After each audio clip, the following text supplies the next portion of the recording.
For decades after the disaster, there was little doubt about what sank the Titanic. When the unsinkable ship, the largest, most luxurious ocean liner of its time, crashed into an iceberg on its maiden voyage in 1912, it took more than 1,500 of its 2,200 passengers to the bottom. As the ship slipped into the North Atlantic, so, too, did the secret of how and why it sank. Two government investigations conducted immediately after the disaster agreed it was the iceberg, not any weakness in the ship itself, that caused the Titanic to sink. Both inquiries concluded the vessel had gone to the bottom intact. Blame for the incident fell on the ship's deceased captain, E.J. Smith, who was condemned for racing at 22 knots through a known ice field in the dark waters off the coast of Newfoundland.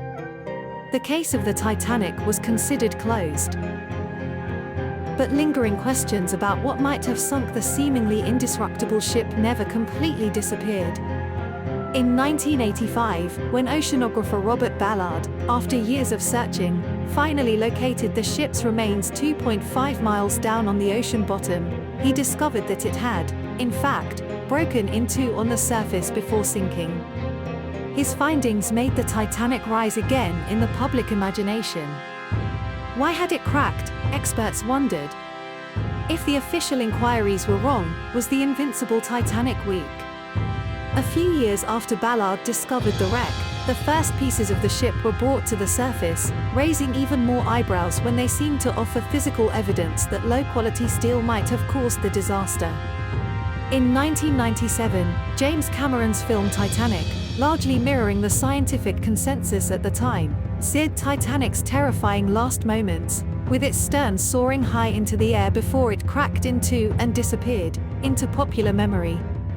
Still, the search for answers about the Titanic didn't end there.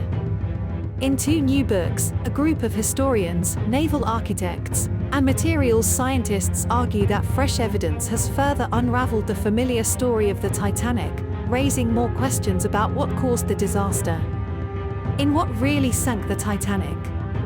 New forensic discoveries. Jennifer Hooper McCarty, a materials scientist at Oregon Health and Science University, and Tim Feck, a scientist at the National Institute of Standards and Technology, make the case that it wasn't the ship's steel that was weak, it was the rivets, the all-important metal pins that held the steel hull plates together. Titanic's Last Secrets, to be published next month, describes the work of Richie Kohler and John Chatterton, wreck diving historians who believe two recently discovered pieces of the Titanic's bottom prove the ship's stern never rose high in the air the way many Titanic experts, including Cameron, originally believed.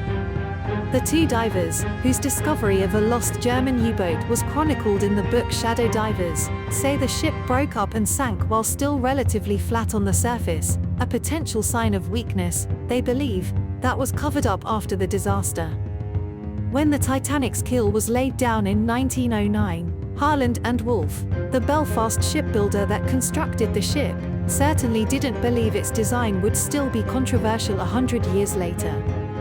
Built in response to a rival company's construction of a new generation of fast liners, Titanic and her sister ships, Olympic and Britannic, were the biggest ships ever made. From bow to stern, they were almost 900 feet long, dwarfing even the world's biggest skyscrapers.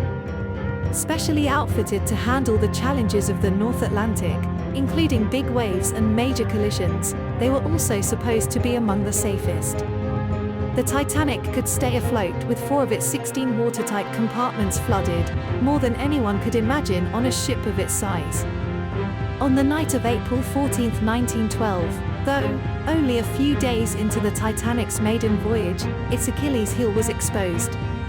The ship wasn't nimble enough to avoid an iceberg that lookouts spotted, the only way to detect icebergs at the time, at the last minute in the darkness. As the ice bumped along its starboard side, it punched holes in the ship's steel plates, flooding 6 compartments. In a little over 2 hours, the Titanic filled with water and sank. Low quality. More than 70 years passed before scientists were able to study the first physical evidence of the wreck. As luck would have it, the first piece of steel pulled up from the bottom seemed to put an end to the mystery. When the steel was placed in ice water and hit with a hammer, it shattered. For much of the 1990s, scientists thought this brittle steel was responsible for the massive flooding. Only recently has testing on other, bigger pieces of the ship disproved this theory. The original piece, scientists discovered, had been unusually weak, while the rest of Titanic's steel passed the tests. We know now there was nothing wrong with the steel, says William Gaska, chairman of a forensics panel formed by the Society of Naval Architects and Marine Engineers to investigate the wreck. Experts looking for explanations landed on another potentially weak link: the more than 3 million rivets holding the ship together. McCarty and Feck began examining 48 rivets brought up from the wreck and found they contained high concentrations of slag, a residue of smelting that can make metal fracture-prone. Researching in the Harland and Wolff archives, they discovered that the shipbuilder's ambitious plans to build 3 large ships at the same time had put a huge strain on its shipyard. Not because of cost, but because of time pressures, they started using lower quality material to fill the gaps, says Feck. This substandard iron was pounded by hand into the ship's bow and stern, where the large machines required to pound in steel rivets didn't fit. Steel rivets, meanwhile, which are much stronger than iron, were put in the more accessible middle of the ship. When the Titanic hit the iceberg, McCarty and Feck say, the weaker iron rivets in the bow popped, opening seams in the hull, and hurrying the ship's demise. It's no accident, Feck says, that the flooding stopped at the point in the hull where the steel rivets began. Harland and Wolff, now an engineering and design firm, flatly rejects the notion that its rivets were weak. Tom McCluskey, the company's retired archivist, points out that Olympic, Titanic's sister ship, was riveted with the same iron and served without incident for 25 years, surviving several major collisions, including being rammed by a British cruiser. Olympic deliberately rammed a German submarine during the First World War and cut it in half, says McCluskey. She was plenty strong. The Britannic sank after hitting a mine during World War I. Both ships were strengthened after the Titanic disaster with double hulls and taller bulkheads, but their rivets were never changed. Stronger rivets might have slowed the sinking process, but once water began flooding 6 of the Titanic's compartments, it was only a matter of time before the ship went down. Questions remain, though, about exactly how and why the ship ultimately broke apart and sank. In 2005, an expedition organized by Kohler and Chatterton found a new clue. Wandering away from the main wreckage site, they stumbled upon 2 large pieces of the ship's bottom on the ocean floor. Closer examination revealed the 2 hull sections had split exactly where the ship broke in 2, making them a possible key to the mystery of the ship's final moments. Simon Mills, an Olympic-class ship historian who advised the divers, calls the find very likely the most interesting piece of Titanic research to be carried out in the last 20 years. When Roger Long, a naval architect hired to accompany the expedition, began analyzing the edges of the hull pieces, he came to a surprising conclusion. It was impossible, he believed, for the ship to have broken up the way experts for 2 decades believed it did, with the stern rising up to a 45-degree angle before the ship's hull split. There are a lot of very contradictory things you can see in the pieces, he says. But the only scenario I could come up with to explain all of the contradictions was that the ship broke at a very shallow angle.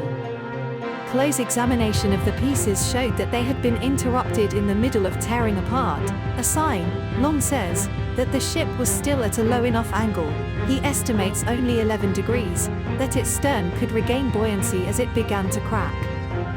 If the back of the ship had been raised out of the water at a 45-degree angle, as depicted in Cameron's movie, once the stern tore off, nothing would have stopped it, and the whole pieces would have torn in 2.